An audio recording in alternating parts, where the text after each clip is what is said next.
Oke teman-teman, Assalamualaikum warahmatullahi wabarakatuh. Bismillahirrahmanirrahim. Alhamdulillah, segala puji syukur kita pada Allah Subhanahu Wa Taala.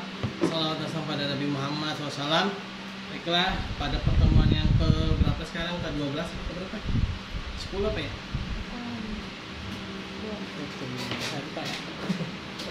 Kita lanjutkan lagi ya mengenai mikroekonomi syariah. Tadi ada izin siapa ya?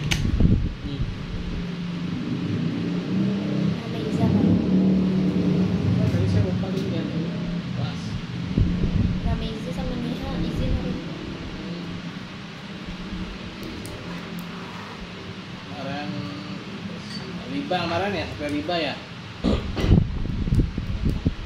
Nah ini riba ya. Kalau dalam apa namanya arti riba itu adalah penambahan, aziyadah ya. Bahkan ada kaidah fikih yang mengatakan kullu ziyadatin riba ya. Setiap penambahan itu adalah riba. Tapi maksud riba yang ini adalah jadi riba itu ada yang diperbolehkan, ada yang dilarang. Ya, riba yang dilarang itu adalah riba utang piutang ya. Kalau yang diperbolehkan itu adalah riba dari jual beli ya, margin, lalu riba bagi hasil ya, lalu riba upah atau ujroh ya. Nah, ada beberapa apa namanya putusan ya yang di apa sih istilahnya tuh diputuskan ya oleh beberapa ahli ekonomi syariah, di antaranya adalah Dr. Umar Kapra yang mengatakan bahwa sudah menjadi keputusan hampir semua ahli fikih di dunia bahwa bunga bank masuk dalam kategori riba. Transaksi ekonomi tanpa unsur iwat itu nilai pengganti yang seimbang ya. Contoh misalnya jual beli itu kan ada iwatnya itu adalah barang ya, barang yang diperjualbelikan. Terus lalu ada usaha, ada risiko ya. Nah, beberapa implikasi riba ya yang menjadi apa namanya jadi di dunia ini adalah volume transaksi yang terjadi di pasar uang atau currency speculation dan derivative market. Adanya spekulasi ya, adanya apa namanya uang dibeli atau diperjualbelikan ya. Nah, uang yang ada di pasar uang itu ya, itu sejumlah 1,5 triliun hanya dalam waktu 1 hari. Nah, sedangkan volume transaksi terjadi pada perdagangan di dunia ya, di sektor real itu hanya 6 triliun per tahunnya ya. Artinya sehari ini tinggal berapa kali itu ya, 1,5 kali 2 kan berapa tuh? 3 ya? Kali 4 ya. Hanya dalam waktu 4 hari saja transaksi yang terjadi di pasar uang itu sudah menyamai 1 tahun ya di sektor real. Artinya yang terjadi di pasar uang itu jauh melampaui ya dibandingkan dengan sektor real. Ini yang menjadikan kenapa di apa namanya di sektor keuangan itu uang itu begitu cepat menggelembung gitu ya, istilahnya itu ada the bubble economic ya, karena banyak transaksi uang diperjualbelikan ya, dalam konteks itu apa namanya menjadi domestik ya. Nah, sepanjang abad 20 menurut Roy Davis dan Glenn Davis ya, dalam buku mereka The History of Money from Ancient Times to the Present Day, nah itu terjadi lebih dari 20 kali krisis ya, semua merupakan krisis ekonomi keuangan. Nah, termasuk dulu Indonesia tuh yang heboh itu tahun 1998 ya. Nah, itu adalah krisis disebabkan oleh keuangan ya. Nah, lalu kekuatan berupa voting power negara-negara maju atas kebijakan yang ada di dalam institusi keuangan dunia, yaitu 24% di WTO, 48% IDB ya, 60% di ADB, 61% di World Bank, ya, di 62% di IMF. Nah, lalu juga utang negara berkembang lebih dari 3 triliun US dollar dan masih terus tumbuh. Hasilnya ada setiap laki-laki, wanita, ya, anak-anak tuh di negara berkembang ya, 80% dari populasi dunia memiliki hutang 600 dolar ya, di mana pendapatan rata-rata pada negara paling miskin ya kurang dari $1 per hari ya. Padahal pendapatan mereka itu sangat kecil ya, tapi utangnya luar biasa. Nah, ini implikasi bunga. Nah, lalu ada capitalist on capitalism. Nah, ya. Nah, Warburton dan Land bahkan memprediksikan sebuah krisis yang akan memukul sistem keuangan barat hingga ke akar-akarnya. Dan ini pasti akan terjadi. Kenapa? Yang pernah saya sampaikan sebelumnya ya. Jadi Amerika sendiri ya dalam mencetak uangnya, mereka itu dengan dasar utang ya. Pada pertemuan sebelumnya kan saya juga pernah jelaskan ya. Jadi tiga alasan uang itu dapat dicetak, yaitu pertama adalah persediaan emas ya. Persediaan emas yang ada di negara tersebut. Yang kedua adalah aset ya. Aset negara. Yang ketiga adalah utang. Nah, yang terjadi di dunia hampir sebagian besar ya, bahkan termasuk di Indonesia sendiri itu adalah utang ya. Maksudnya utang apa sih? Sebenarnya utang ini adalah devisa ya, yaitu mata uang hard currency yang dinamakan dengan US dollar ya. Nah, karena mungkin dari sisi kemampuan kita ya, tidak bisa menarik dolar masuk ke dalam negara kita ya, sehingga bentuknya itu dalam bentuk utang ya, bentuknya itu dalam bentuk pinjaman ya, walaupun pinjaman dan utang itu sesuatu yang berbeda ya. Nah, beliau mengatakan bahwa the credit and capital markets have grown too rapidly. Nah, pinjaman ya, kredit itu utang ya, dan pasar modal itu tumbuh, pasar uang dan pasar modal itu tumbuh begitu cepat ya. Nah, hanya dengan sedikit sekali transparansi ya, transparansi itu keterbukaan, dan accountability itu pertanggungjawaban. Jadi hanya dengan sedikit sekali ada keterbukaan dan pertanggungjawaban pada dunia pasar uang dan pasar modal. Prepare, siap-siap for an explosion ya, siap-siaplah untuk sebuah ledakan yang mana batu, maksudnya batu ini ada sesuatu yang yang susah gitu ya, yang awal tuh menganggap itu sesuatu yang keras gitu ya, tapi ini akan hancur ya. That will rock the Western financial system to its foundation. Jadi akan menghancurkan sistem keuangan barat ini ya, seperti batu ya kan, ibaratnya kayak batu keras gitu kan, susah, tapi justru ini akan meledak, batunya akan hancur gitu ya, ibaratnya seperti itu. Nah, sementara itu mantan Direktur Bank of England Lord Josiah Stamp dalam pernyataan di bawah ini menggambarkan bagaimana kekuasaan sebuah bank. Nah, ini yang kemarin teman kamu bertanya ini ya. Jadi bank itu memang benar-benar punya kekuasaan dalam mencetak uang. Bahkan bank umum itu juga dia bisa mencetak uang, namanya giro ya kan. Dan kan ada M0 ya. Ada M0, ada M1, ada M2 ya, ada M3 dan sampai M berapa itu banyak sekali ya turunannya. Dan itu semuanya dianggap sebagai uang, dan itulah yang akan menggoyang nilai tukar dan juga kestabilan ya. Nah, mengatakan bahwa the modern banking system manufacture money out of nothing. Nah, sistem bank modern ya menciptakan uang dari ketiadaan. Ya, dari kalau bahasanya yang bikin pernah ini nggak dengar atau mungkin pernah nonton yang di YouTube yang udah di brandel kayaknya ya, flat earth ya, atau flat earth, konsep konspirasi bumi datar ya. Nah, cuman saya tuh suka nontonnya tuh yang bagian keuangannya ya. Jadi barat ya, maksudnya itu kapitalis ya. Kapitalis itu membuat uang itu dari ruang hampa. Maksudnya hampa itu sesuatu yang benar-benar nggak ada gitu loh. Contohnya tercipta uang gitu kan. Kalau Islam itu kan dia menggunakan emas dan perak, ya kan, yang dimana ada nilainya, yaitu logam mulia, ya kan. Logam mulia itu logam yang tidak berubah, ya. Nah, tapi sistem kapitalis ini dia menciptakan manufacture money out of nothing, ya. Jadi membuatnya itu adalah sesuatu yang nggak ada gitu loh, ya. Nah, the process is perhaps the most astounding piece of sleight of hand that was ever invented, ya.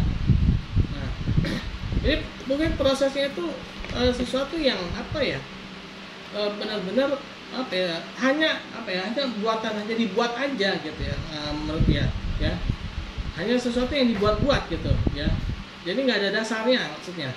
Banking was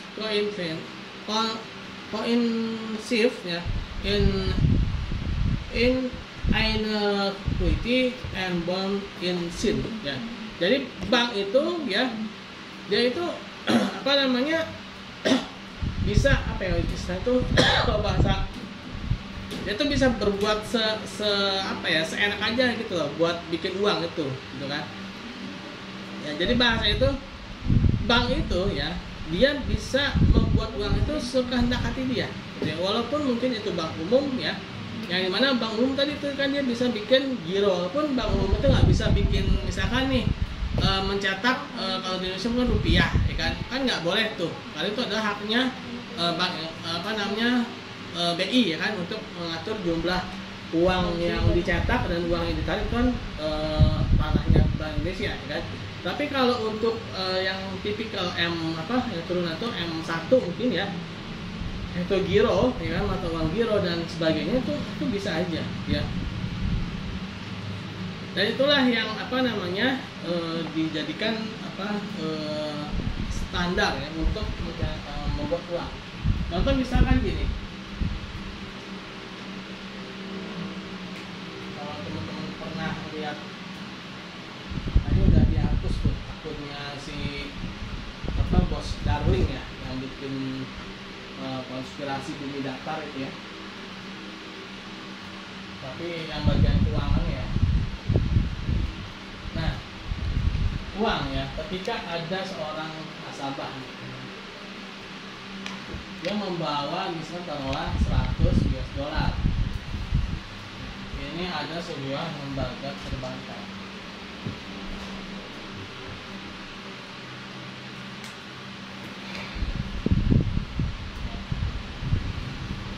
Dia masuk ke sini. Secara pencatatan, secara pencatatan sendiri ternyata ya, ini juga bisa mengakibatkan adanya sesuatu yang yang saling menggandakan di neraca ya, yaitu kas ya kan, secara otomatis kas 100, dan lalu ada sini kewajiban ya, kewajiban bank itu 100.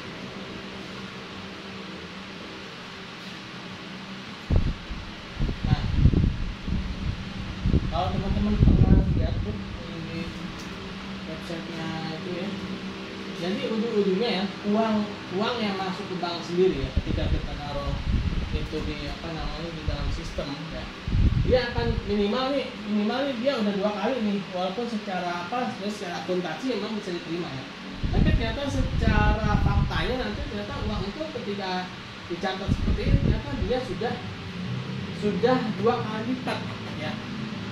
Walaupun secara akuntansi kalau teman-teman belajar akuntansi ya, memang benar kan, pasti ketika ada yang masuk itu diterasnya kan ada kas yang bertambah 100, ada kewajiban si batu 100 ya.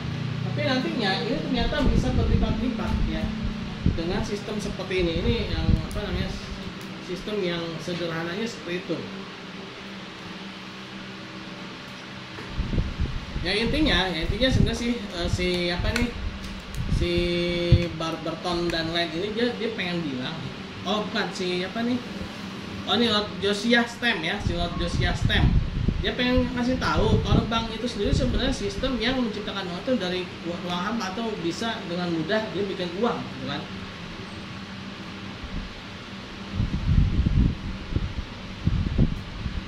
Nah itu ya, jadi uang itu ya kalau dalam teorinya Irving Fisher kan gini, MP ya sama dengan PT. M adalah money ya, jumlah uang yang beredar. adalah velocity ya. Velocity yang itu ya. Velocity itu sebenarnya artinya kecepatan ya. Ya kan benar kan kecepatan kan? Kok kenapa jadi begitu sih? Velocity. Lalu P ada price ya.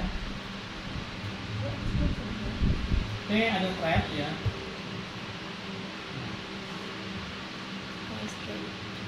Nah, menurut Irving teori uang itu adalah M adalah PTM, ada money jumlah uang yang beredar, lalu V adalah velocity kecepatan uang yang beredar ya, lalu P ada price, T ada trade ya. Nah, yang mana riba ya, riba atau sistem perbankan itu dia mainnya di sini ya, mainnya itu adalah menambah money ya, menambah jumlah uang yang beredar. Nah, M berapa harus juga ya? M kok saya nyium-nyium ini sih kayak pisang sale gitu.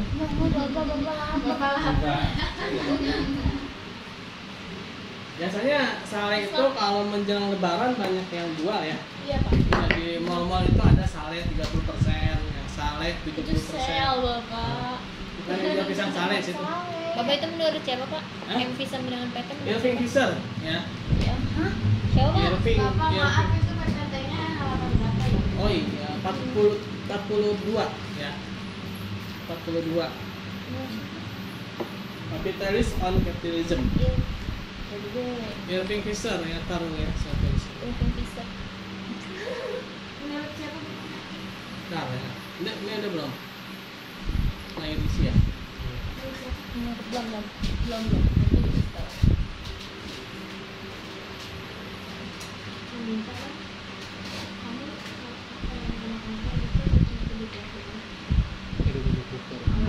Hah? Gue nempel.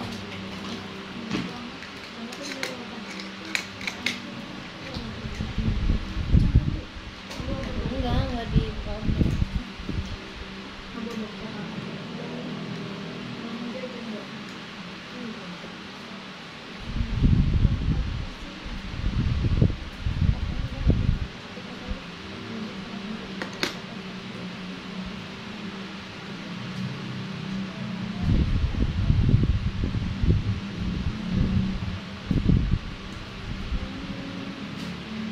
Gimana?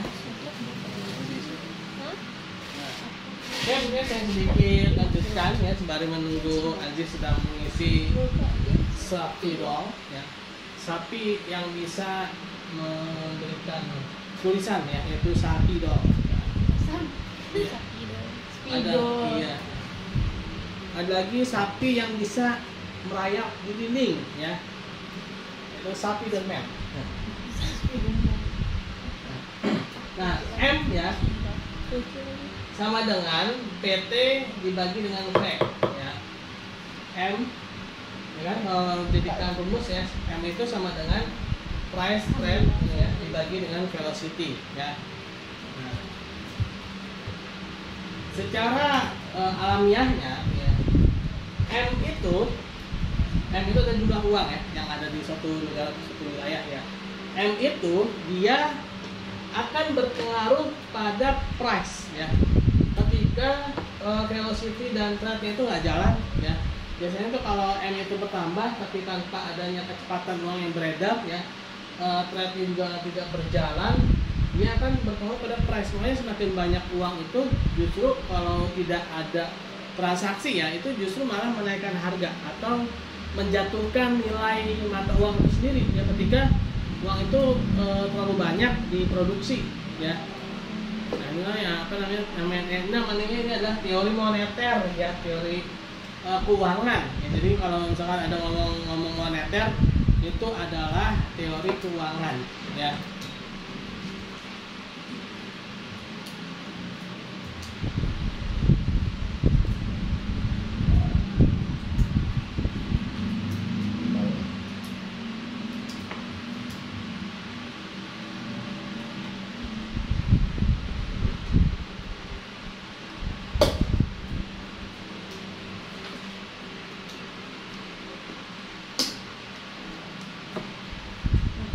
Iya. Bukannya perbankan syariah tuh ada bunganya juga ya kalau dia Itu itu yang tadi saya bilang bunga ya. Ini gini ya, konsep bunga ini kan sebenarnya konsep penambahan aziyadah. Nah kalau kita bilang bunga secara umum ya ada ya tuh bagi hasil tuh bunga ya kan. Margin itu sebenarnya bukan juga, upah itu juga bukan juga, tapi bunga yang diperbolehkan ya.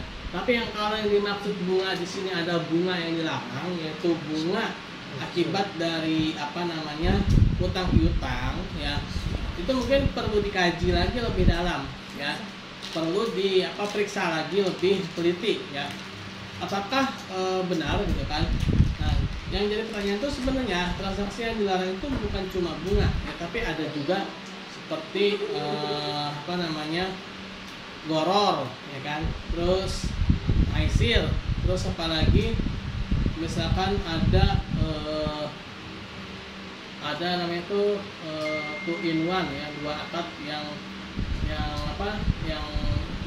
dua perlakuan pada satu barang ya kan. Nah kalau menurut saya ya, bank syariah ya, kalau dia benar-benar menjalankan sesuai dengan fatwa MUI ya, dia pastinya insya Allah nggak akan ada bunga gitu ya. Tapi kalau menurut kamu gimana tadi, coba dilanjut. Makanya Tadi kamu bilang apa? ya kan kalau namanya peminjaman kan pasti ada bunganya. Kan di semua bank kan pasti ada bunganya. Pinjaman. Nah, ini harus kita bedakan istilah-istilah ya. Di Indonesia itu kadang-kadang istilah-istilah ini saling ambiar gitu ya. Pertama kita harus bedakan yang namanya pinjaman dan utang ya.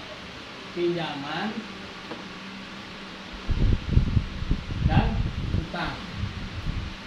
Nah, dia pernah ini tahu belum bedanya apa? Tisu tangan saya. Pinjaman ya.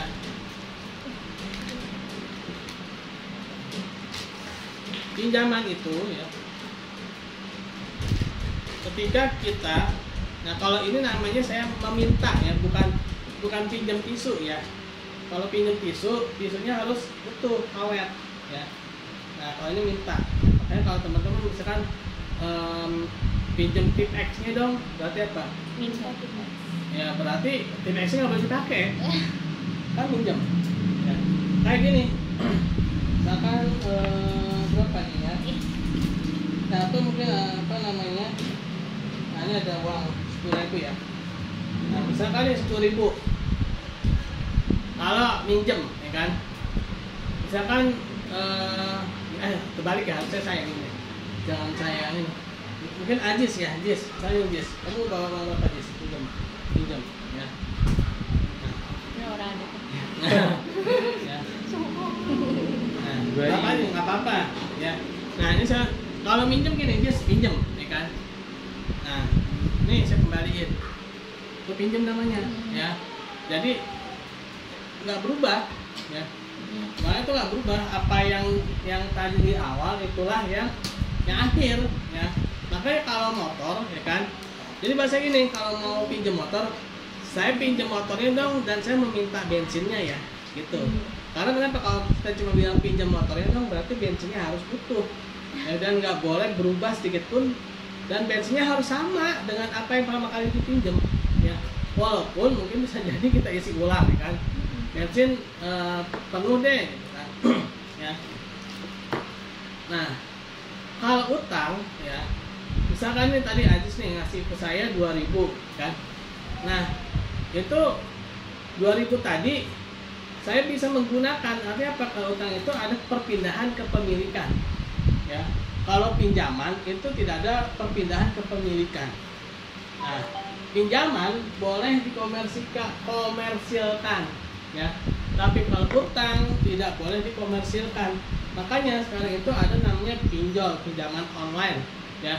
Nah cuman salahnya ya, kalau pada pinjol ini sebenarnya dia itu utang tapi menggunakan bahasa pinjaman, dan kita kadang-kadang nggak paham yang mana pinjaman yang mana utang, kita anggap aja sama. Nah kalau misalkan oke lah namanya menjadi utang online. Nah, kalau utang online berarti apa?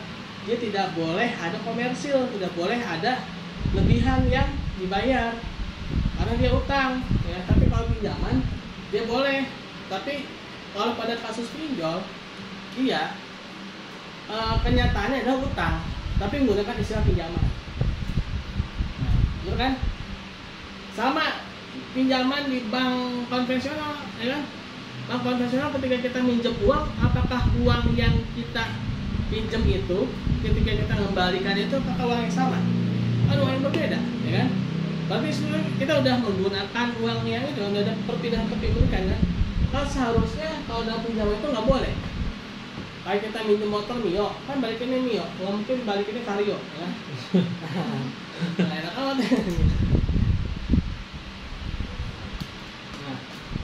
Nah, jadi itulah yang namanya pinjaman dan utang satu ya. Dan tadi itu misalnya ke bank syariah pinjam uang, pasti kita pinjam uang, kan? Nah, itu bukan pinjam uang sebenarnya, tapi ada lagi namanya pembiayaan. Nah, pembiayaan namanya. Nah, pembiayaan itu tadi katanya dia bisa pakai apa namanya? Bagi hasil, mudharabah, investasi atau musyarakah menggunakan murabahah, dapat apa? Margin, kan, lalu ijarah, ya, dapat ujroh, dapat upah, ya. Nah, itu adalah pembiayaan. Itu jadi kalau pembiayaan itu ada sesuatu yang dibiayai, yaitu ada barangnya, ya. Tapi kalau utang itu tidak ada barangnya, utang. Jadi yang diutangkan itu adalah uang. Ya, tapi kalau pembiayaan ini ada barangnya, ya.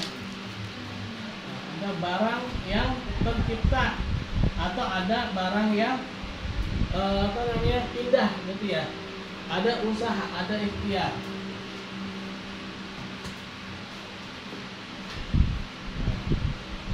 Jadi seperti itu ya. Perbedaan istilah-istilah ini ya. Jadi ada istilah pinjaman, ada istilah utang, ada istilahnya itu pembiayaan, ya.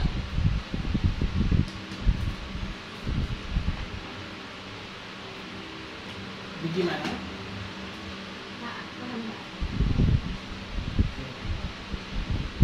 Oke, kita balik lagi ke laptop. Saya hapus ya.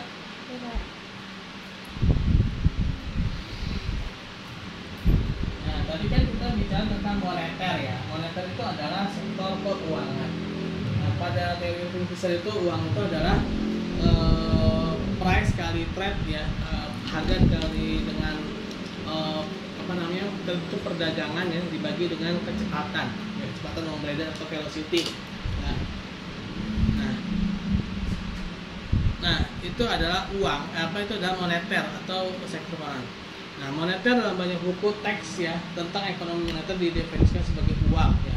Berasal dari bahasa Latin yaitu moneta, berarti uang. Artinya segala aktivitas yang berkaitan dengan arus keuangan dikelompokkan dalam pokok bahasa moneter. Baik teori-teori tentang uang, pengelolaan kebijakan instrumen maupun institusi ya yang menjadikan uang sebagai objek aktivitasnya itu ada bank ya. Yaitu adalah moneter ya. Masuk dalam kategori moneter tadi. Nah, bunga ini dia menjadikan moneter tadi ya, uang tadi ya, yang mana awalnya ya, dia ada sebagai alat tukar. Jadi uang itu adalah alat tukar. Kalau bahasa Imam Al-Ghazali itu kan uang itu ibarat cermin ya. Cermin itu tidak dapat memberikan warna, tapi dia dapat memantulkan warna ya. Dia tidak dapat memantulkan sinar ya, tapi dia bisa dia tidak dapat mengeluarkan sinar, tapi dia dapat memantulkan sinar. Ya, makanya dibilang itu ibarat cermin. Nah, uang itu dia tidak punya nilai ya ketika dia tidak ada barang. Ya. Uang itu tidak ada nilai ketika tidak ada barang. Misalkan nih, teman-teman mau nggak? Misalkan dapat uang 1 triliun satu orang sini, 1 T, 1 triliun, ada yang mau nggak? Mau, tapi nggak boleh keluar seumur hidup di dalam ruangan terus. Nggak mau kan? Nggak mau. Kenapa? Karena uang udah nggak ada nilai, mau ditukar sama apaan ya kan? Kecuali Pak, tukang bakso gitu kan. Nah lewat boleh kan, ada tukang pecel ya kan, nah itu udah lain lagi kan, itu berarti udah ada fungsi uang di situ sebagai alat tukar.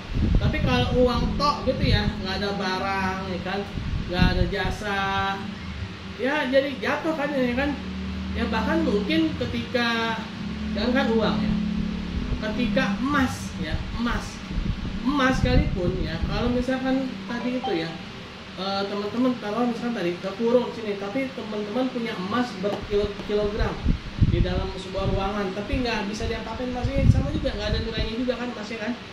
Nah, atau mungkin ketika mau tenggelam di tengah lautan, mau pilih sebongkah emas atau sebatang kayu, apa sebenarnya sebatang kayu ya. Kenapa? Kan sebatang kayu itu bisa nyelamatin kita untuk agar tidak tenggelam ya kan. Tapi kalau dilemparin emas kan emasnya tenggelam ya kan, kecuali kalau emas karto yang bisa berenang ya kan. Nah itu mungkin lain perkara lagi ya. Nah bunga ini membuat ya posisi uang yang tadi sebagai alat tukar menjadi komoditi. Jadi uang itu diperdagangkan. Jadi oke, saya beli uang kamu ya kan, yang harganya sekian dengan harga sekian kan. Nah uang menjadi alat komoditi, uang menjadi barang ya, uang dijadikan sebagai barang. Yaitu dengan cara apa? Caranya dengan kredit dan spekulasi.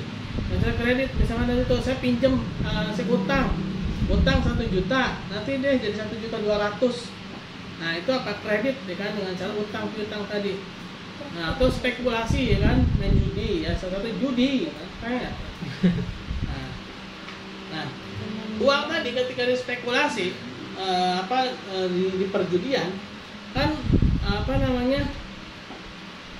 akan istilah itu membutuhkan uang lagi ya kan.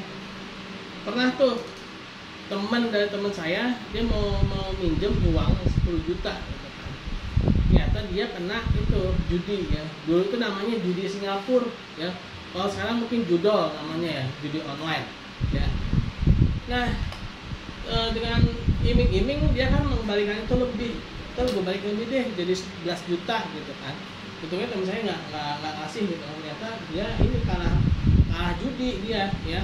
Jadi awalnya itu dia itu di awal itu yang main judinya ya itu menang ya, kasih menang terus ya kan, sampai suatu ketika ya dilihat oleh si si bandarnya mungkin ya, udah ngamatin, wah ini orang udah ketagihan nih, masih kalah, wah dia kalah ya kan sekali. Nah orang kalau udah ketagihan maupun kalah akan terus kan. Nah dia main lagi, kalah lagi sampai akhirnya habis, waktunya habis, utangnya numpuk ya. Nah udah gitu akhirnya apa? Ya nggak tahu kemana tuh orang kan. Nah kenapa sih tadi bunga ya, akibat dari bunga ya, yaitu kredit dan spekulasi. Nah sehingga muncullah yang namanya pasar moneter ya, yaitu uang, modal, obligasi, derivatif ya, turunan dari uang ya kan, indeks segala macamnya ya, yang menyebabkan makin hancurnya ekonomi. Nah ini adalah skema implikasi dampak dari riba ya. Dengan ngambilnya riba ya, taking or doing riba and speculation menyebabkan uang ya terkonsentrasi ya dan tercipta ya. Jadi uang itu jadi tambah banyak dan terkonsentrasi pada orang-orang tertentu gitu ya, terutama pada orang-orang yang pemilik modal. Kenapa? Karena mereka itu bisa meminjamkan kan, memberikan utang kepada orang yang misalnya harusnya membutuhkan, tapi dengan cara tadi adanya bunga ya kan. Contoh sekarang tuh banyak ya kan, bank emok, pinjol, terus yang sektor mikronya ya. Nah itu semua kan terkonsentrasi pada mereka ya kan, terkonsentrasi pada orang-orang yang memiliki capital atau kapitalis, yang memiliki orang-orang kapitalis ya. Dan terciptanya uang ya kan, akibat dari adanya bunga itu kan, uang itu akhirnya harus bertambah banyak ya kan, karena dia harus dibayarkan berlebih kan, berlebih ya.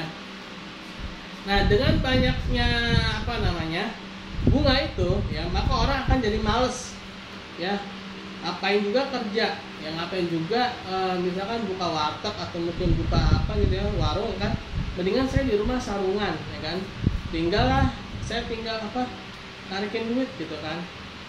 Nah sehingga pas shrinking the real sector, jadi sektornya makin lama makin menipis karena orang itu sudah males gitu loh ya, udah males ya, tinggal tinggal nunggu di rumah, ada yang setoran kan, sehari sekian atau sebulan sekian, nggak usah kerja, ngapain buka warteg ya kan, malam-malam harus masak nasi, harus masak apalagi sayur lauk ya kan, mau buka pagi-pagi ya. Nah mendingan jadi itu rentenir ya kan, tinggal sarungan di rumah, gue punya uang 10 juta, pas pinjam sejuta nih warga sekitar, nah nanti balikinnya semuanya 1.200.000 kan. Nah nanti udah ada yang bayar, nanti saya kasih pinjam lagi, udah kan enak kayak gitu ya kan. Ngapain bangun malam-malam ya kan, bangun palingan ya siang-siangan lah, jam 8 begitu, ada jam 8 mandi, jam 9 ngider deh, oi yang kemarin mau bayar mana kan, ya gitu doang. Nah, kalau misalnya dia buka warteg kan dia harus bangun malam-malam masak ya kan, harus nawarin di piring ya kan. Nah, belum lagi ada uang keamanan ya, belum lagi ada uang jago ya kan. Nah mendingan jadi rentenir ya kan. Nah sehingga apa, ketika sektor real itu semakin lama semakin menipis ya, maka uang itu nilainya menjadi jatuh ya, uang itu nilainya menjadi tenggelam, akhirnya menjadi inflasi. Ini yang menyebabkan inflasi adalah mengembalikan posisi ya antara sektor real dengan sektor moneter sebenarnya. Nah ketika terjadi inflasi, maka terjadinya penurunan pertumbuhan ekonomi ya, pertumbuhan ekonomi menjadi turun. Ini yang terjadi ya, terjadi di dunia itu ya, di dunia ini ya begini ya.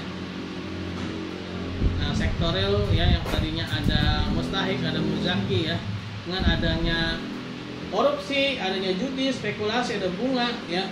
Nah mungkin dari sisi muzaki ya, atau si capital ya, muzaki itu sebenarnya kapitalis ya kan, orang-orang yang memiliki modal kan, mungkin dia makin banyak tuh uangnya ya, tapi ya, sektorilnya, mustahiknya itu semakin menipis. Nah ketika sektor makin menipis, sebenarnya apa? Nilai uangnya itu semakin turun. Nah, nilai uang itu semakin lama semakin turun. Yang kasihan itu memang nantinya adalah mustahik.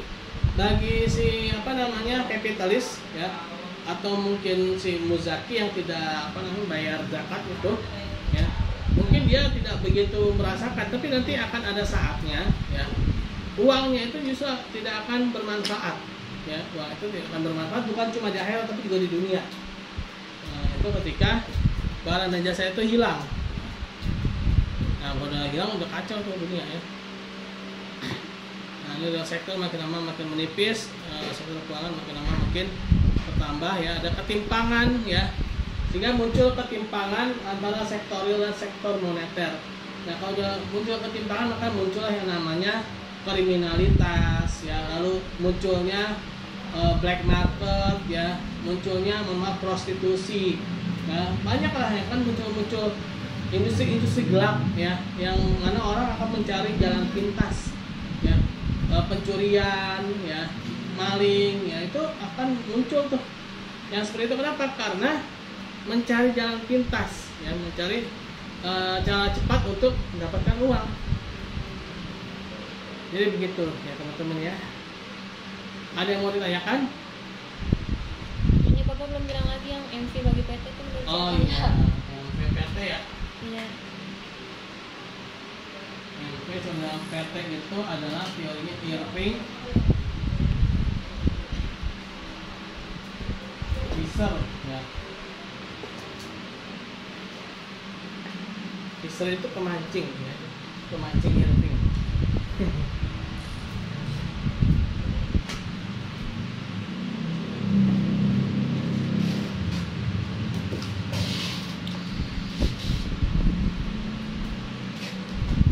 Oke, ada yang mau didiskusikan kah teman-teman?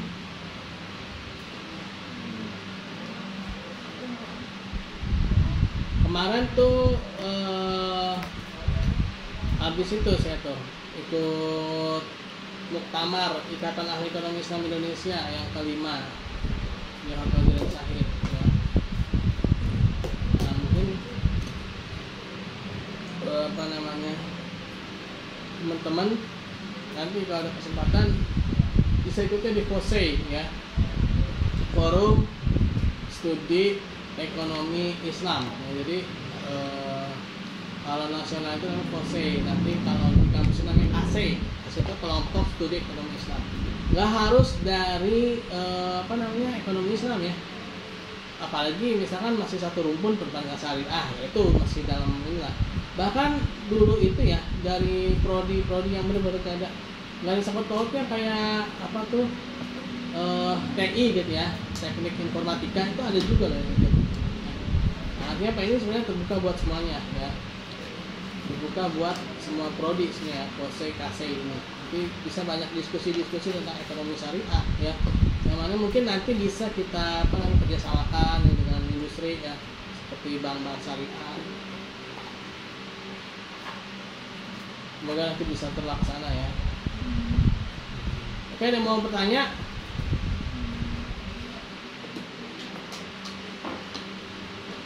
Nggak usah malu-malu ya, nggak usah rebutan, satu-satu aja.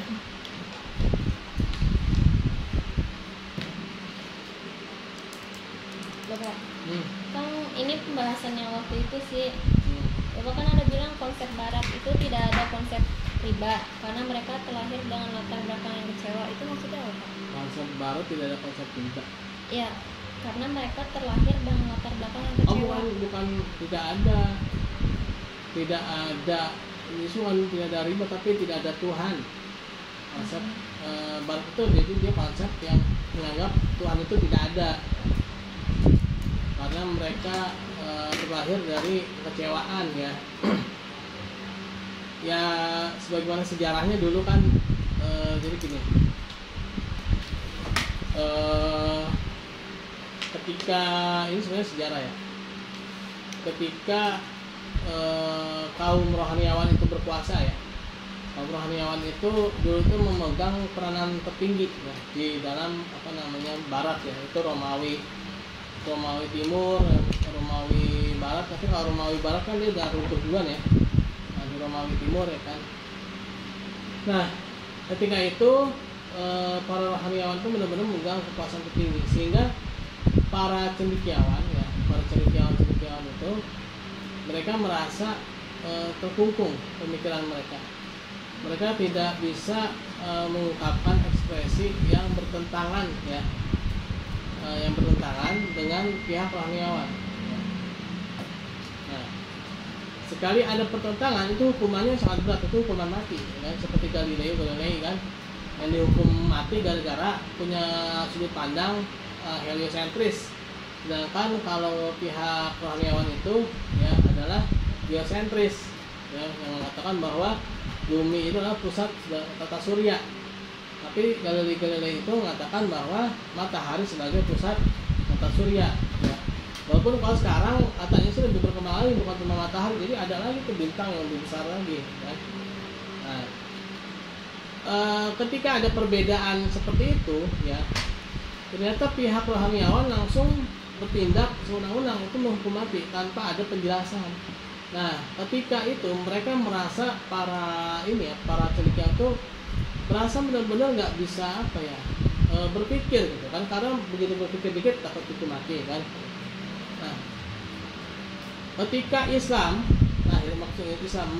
maksudnya itu ketika Nabi Muhammad SAW diutus ya, ketika Nabi Muhammad SAW itu diutus, itu membawa warna yang berbeda ya.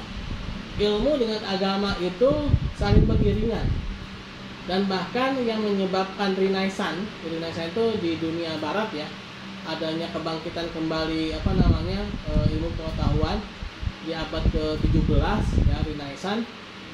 Nah, itu berasal dari pemikir-pemikir Islam sebenarnya ya, mereka orang-orang barat itu.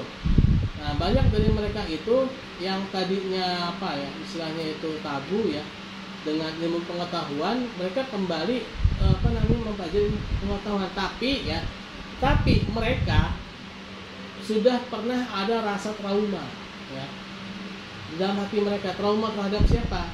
Mohon maaf, terhadap agama mereka. Ya, sehingga ketika mereka membuat sebuah konsep, ya, sebuah pemikiran, sebuah ideologi, itu benar-benar ideologi yang meniadakan adanya Tuhan. Benar-benar ideologi yang mengatakan yang ujung-ujungnya yaitu Tuhan itu tidak ada. Karena mereka itu awalnya seperti itu, mereka merasa kecewa, ya kan. Nah, termasuk gerakan-gerakan feminisme itu kan dari barat, ya kan, feminisme. Nah, kalau teman-teman yang tadi perempuan, ya kan, anaknya cuma satu, itu sama saya, ya kan. Nah, feminisme artinya V itu artinya adalah faith, ya. Minim itu artinya sedikit. Jadi feminim dalam arti apa namanya? Kalau kita artikan dalam arti sebenarnya, ya, itu adalah sesuatu yang merendahkan perempuan, yaitu suatu kelompok yang imannya sedikit, yaitu perempuan. Feminim, faith minim. Faith itu iman, minim itu dikit atau kurang, imannya kurang. Jadi kalau misalkan nih ada apa namanya seminar feminisme, lebih baik usah ikut ya, lagi yang ada ini tuh nggak jelas gitu ya. Misalkan apalagi mengatasnamakan feminisme. Kalau mereka menggunakan istilah feminisme itu sendiri sebenarnya udah menghina perempuan. Ya. Kalau mereka menggunakan istilah feminisme, isme itu kan pemahaman, ya kan, isme, kan. Nah, kalau mereka menggunakan istilah feminisme itu sebenarnya udah mengatakan paham yang mengatakan tentang orang-orang yang imannya sedikit gitu, imannya kurang, gitu. Feminisme. Makanya cara katanya itu sebenarnya udah.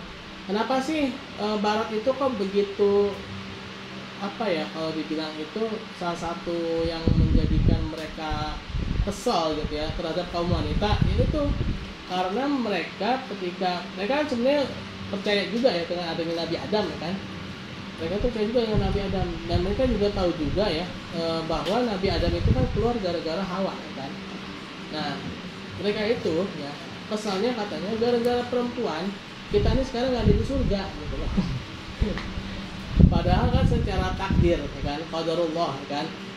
Ya walaupun apapun ya, yang namanya Nabi Adam dan Hawa itu pasti akan turun ke bumi, pasti akan ditaruh di bumi karena apa namanya, Adam dan Hawa itu memang ditugaskan nanti untuk memakmurkan bumi dengan anak keturunannya.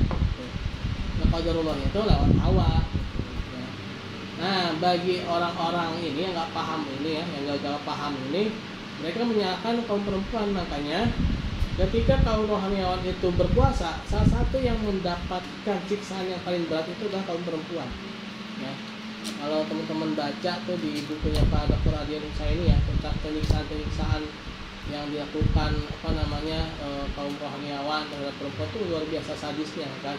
Kenapa sih ya? Karena itu ya, mereka menganggap apa namanya, perempuan itu adalah dibilang jelmaan iblis, perempuan itu dibilang apa makhluk kotor segala macamnya gitu ya. Itulah ya apa namanya pemahaman mereka gitu kan. Kenapa sih mereka bisa muncul pemahaman kayak gitu ya? Karena pada saat itu ya teman-teman ya, jeda antara Nabi Isa alaihissalam diangkat oleh Allah Subhanahu wa taala ke langit, itu kan menurut agama Islam kan. Itu kan kalau menurut agama lain kan disalib, ya kan, nanti di tiang salib ya. Sampai dengan lahirnya Nabi Muhammad SAW itu sekitaran 400 sampai 500 tahun. Dan sekitaran 400 sampai 500 tahun itu tidak ada satu orang nabi pun, rasul pun yang diutus oleh Allah Subhanahu wa taala ke muka bumi ini. Beda ketika sebelum Nabi Isa ya. Jadi walaupun mungkin nggak ada rasul diutus, biasanya ada nabi ya. Contoh kayak nabi apa tuh? Nabi Daniel, ya kan? Tahu Nabi Daniel nggak? Tahu, ya kan? Kan nggak terkenal, ya kan? Misalnya bukan yang wajib diimani, ya kan? Nah, itu ada nabi-nabi tuh, ya walaupun rasulnya mungkin apa namanya nggak ada gitu, tapi ada nabinya gitu. Nah, ketika jeda itu benar-benar nggak ada nabi, nggak ada rasul, itu benar-benar mereka itu vakum dari wahyu, ya bukan wahyu ini ya orang ya, vakum dari apa firman Allah Subhanahu wa taala ya. Jadi semua konsep itu mereka bikin sendiri gitu kan. Yang tadi itu yang katanya perempuan itu jelmaan iblis ini konsep mereka bikin sendiri bersama apa? Berdasarkan yang mereka pernah baca mungkin ya kan, mentang-mentang sejarahnya Nabi Adam itu terlempar dari surga gara-gara Hawa, langsung mereka bikin kesimpulan seperti itu kan. Nah, termasuk ya kalau di Arabnya ya, di Jazirah Arab itu termasuk di Arab juga ketika itu ikut-ikutan ya, ikut-ikutan. Jadi mereka juga memandang rendah kaum wanita juga ya. Kenapa sih kalau Arab kayak gitu dulu? Ya karena itu mereka ikut-ikutan ya.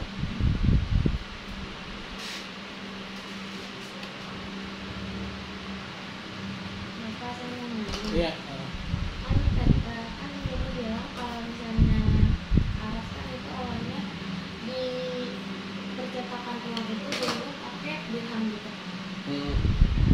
Jatuhnya kan itu emas ya Pak. Nah kan sejarah juga kan pernah awalnya itu memang bikin koin itu kan pakai emas. Nah uang koin cuma nggak sebanding dengan harganya gitu kan. Makanya orang banyak yang nyari kayak uang emas-emas gitu kan yang kayak gitu. Tapi kenapa itu kayak yang Bapak penjelasan tadi tuh kayak harus ini sama emas atau kayak dirham, sementara waktu zaman dulu pun itu sebenarnya nggak ada. Jadi gini, zaman dulu kan udah ada emas koin, maksudnya udah ada dinar dan dirham kan. Nah ketika itu karena keserakahan ya, jadi gini, semua ini kembali kepada iman ya. Ketika awal kali itu kan memang ya, emas dan perak itu banyak beredar di di Jazirah Arab.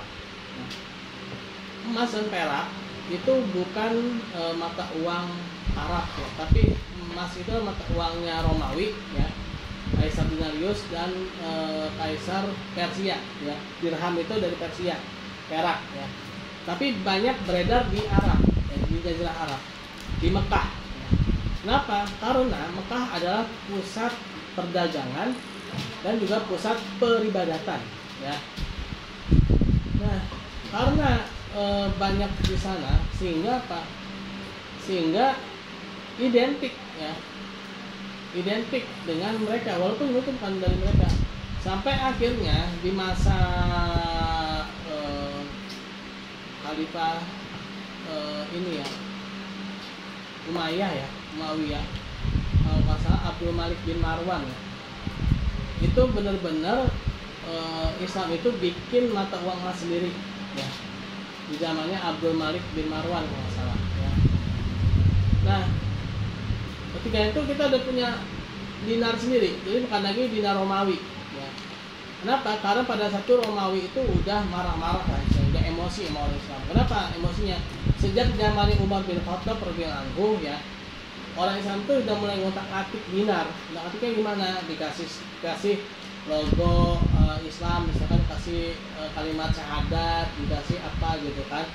Nah, karena terpusat konsentrasinya itu di Jazirah Arab, sehingga yang kembali lagi ke Romawi itu kan pasti lewat Arab juga kan.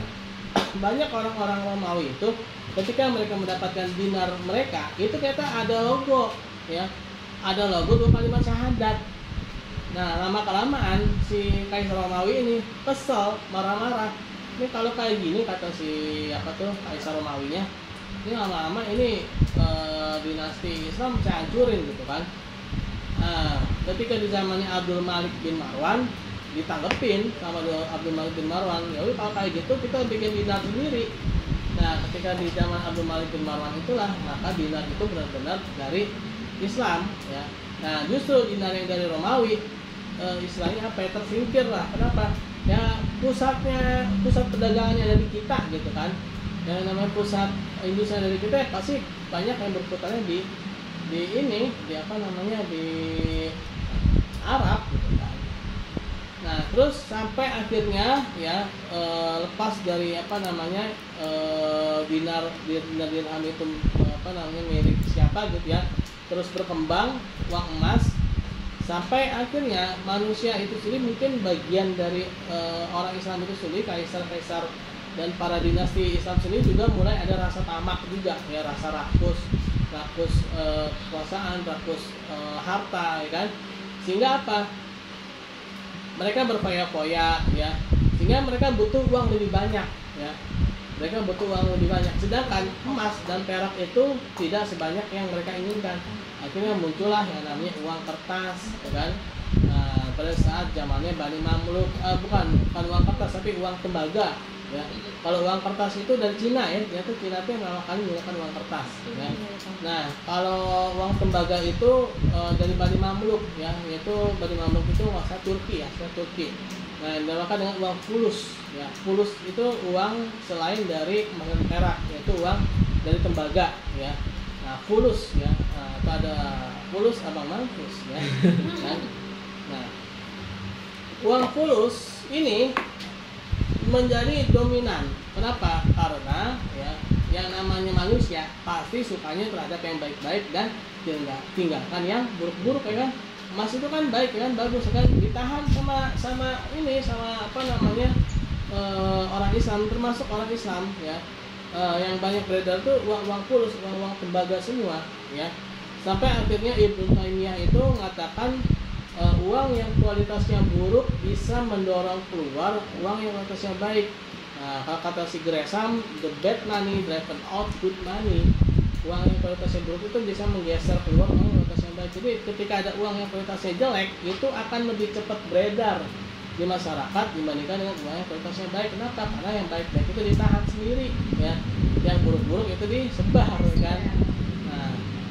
Nah akhirnya ketika itu ya, walaupun pada saat itu uang emas masih jadi ini ya, masih berlaku ya, sampai akhirnya ketika kekuasaan mulai pindah ke dunia barat melakukan kolonialisme, melakukan penjajahan. Buat apa sih Barat melakukan kolonialisme? Barat melakukan kolonialisme itu salah satunya adalah mendapatkan gold. Ya, kan ada 3G itu kan, gold, glory dan gospel. Ya. Nah, yang satu adalah gold buat dapetin emas, ya. Nah, apalagi mereka dengar di Indonesia itu ada emas banyak, ya, ada emas Karto, emas Karyo, ya kan. Nah, akhirnya mereka menjajah, salah satunya adalah mereka menjajah ini adalah untuk mendapatkan rempah-rempah, mendapatkan emas gitu kan.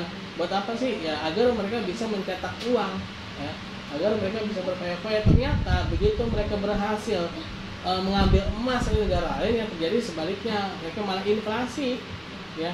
Mereka itu ternyata inflasi. Kenapa? Karena uang emas yang ada itu justru tidak bermanfaat buat mereka ya. Nah, sama kayak uang kertas juga ya, ketika riba ada ya, ketika, tapi sayangnya mereka berpikiran picik ya. Piciknya itu gini, wah ini gara-gara emas nih, padahal bukan gara-gara emas, tapi gara-gara keserakahan mereka sendiri ya.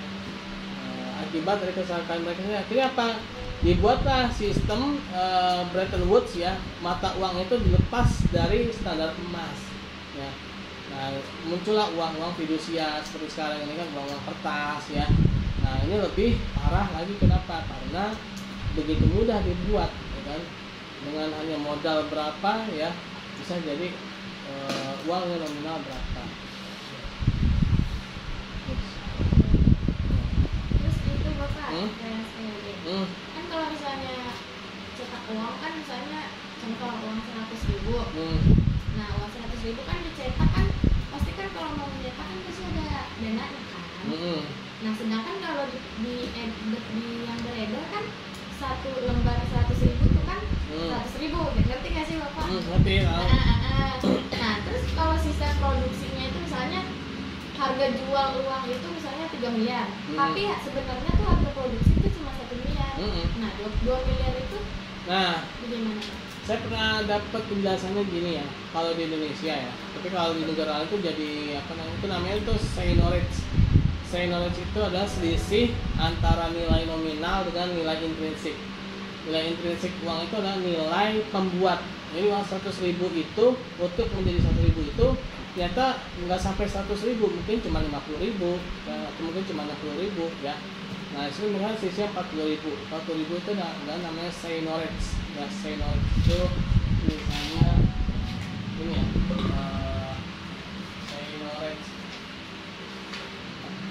selisih antara nilai nominal ya, nilai nominal dengan nilai intrinsik. Nilai nominal itu nilai yang tertera di dalam uang. Ini kan uang 100.000, nilai nominalnya 100.000, ya jadi 100.000 gitu.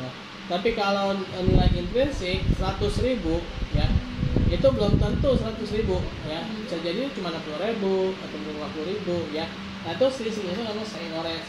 Nah seigniorage ini kalau di luar ya, itu dia dijadikan sebagai apa ya, kalau saya jadi pendapatan ya. Nah itu juga merusak juga tuh ya. Nah makanya uang emas itu adalah uang full bodied money, yaitu uang yang bernilai penuh. Nah jadi misalnya 1 dinar itu adalah 1,5 gram emas. Jadi kalau kita bilang 1 dinar ya pasti itu adalah uang 1,5 gram emas.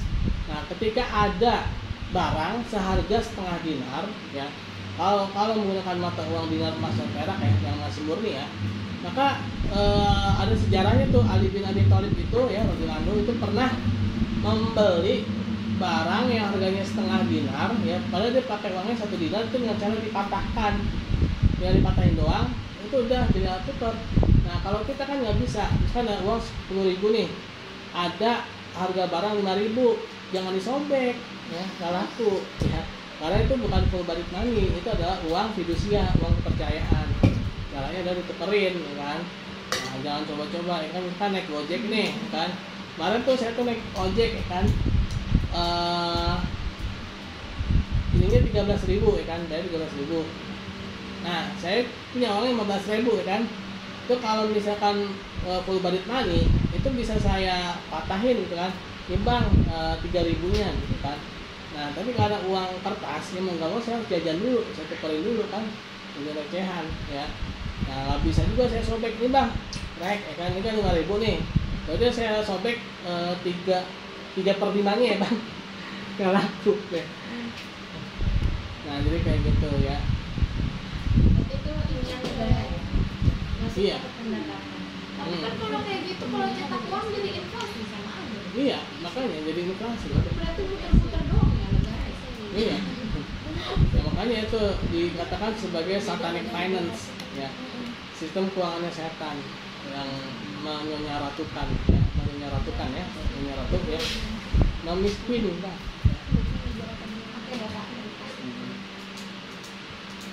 Oke, mungkin itu ya, udah 2:30 ya.